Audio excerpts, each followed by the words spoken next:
Welcome. Going through the pain of betrayal is just one of the hardest things anyone can face. So we put together this guide to help you walk through that wreckage and find your way to a stronger future. We're going to break down what's happening to your mind and body, why this is absolutely not your fault, and most importantly, how you can take back control and really start to heal. You might have seen stuff like this online, and man, it can feel so painfully true in the moment, right? It just captures that complete hopelessness, that fear that something inside you has been permanently broken. And I want you to know, if you're feeling this, you are not alone. It's a real, raw, and deep kind of pain. But I am here to tell you, as clearly as I can, that idea that the wound will never heal is just not true. Believing that is a trap, and it's what keeps you stuck. Healing is totally possible. A stronger, more intentional life is possible. In fact, this whole devastating experience could actually become the very thing that leads to your greatest transformation. To get there, though, we first have to understand what you're actually going through. All those intense feelings, those physical reactions you're having. You're not overreacting. They're symptoms of a real, legitimate trauma. So let's give it a name. Yeah, experts actually have a name for this, Post-Infidelity Stress Disorder. Now, it's not an official diagnosis like PTSD, but the symptoms are incredibly similar. And just giving it a name can be so validating. It's proof that you're not going crazy. You're having a completely normal response to a deeply traumatic event. Just take a look at these symptoms. If you're sitting there nodding along, please know you are so not alone. The physical stuff, not being able to sleep or eat, the emotional roller coaster of flashbacks and thoughts that just won't stop, and that feeling of always being on high alert, this is the textbook response to betrayal. Your whole nervous system has been sent into a tailspin. I love this metaphor from our research. Your body is like a stenographer in a courtroom, just physically recording the trauma. Every racing heartbeat, every sleepless night, it's all being written down. And that's why this pain feels so deep and so consuming. It's not just in your head, it's literally being stored in your body. Okay, so with all this pain, it is so easy to turn the blame inward and ask, what did I do wrong? Well, this next section is all about completely dismantling that question. This is probably the single most important thing you need to hear, so let's just let it sink in for a second. The actions of the person who cheated on you are almost never, ever about you. It is not a report card on your worth, your beauty, or how lovable you are. It's the fundamental core truth of infidelity. So, if it's not about you, what is it about? Well, it's about them. It's about their stuff. As you can see here, people often cheat because they're dealing with their own unresolved issues.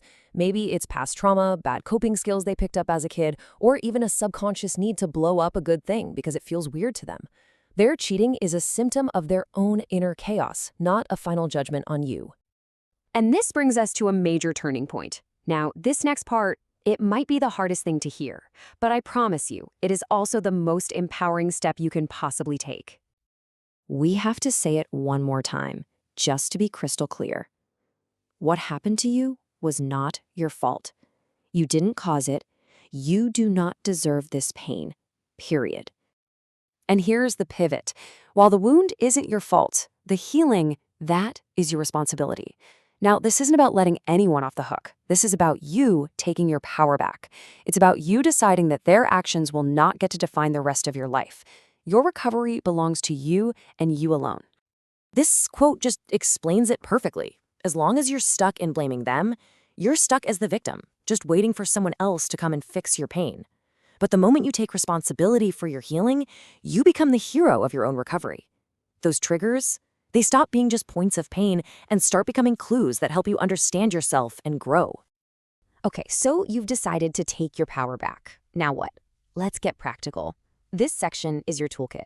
Real, actual things you can start doing, like today, to build yourself a path forward.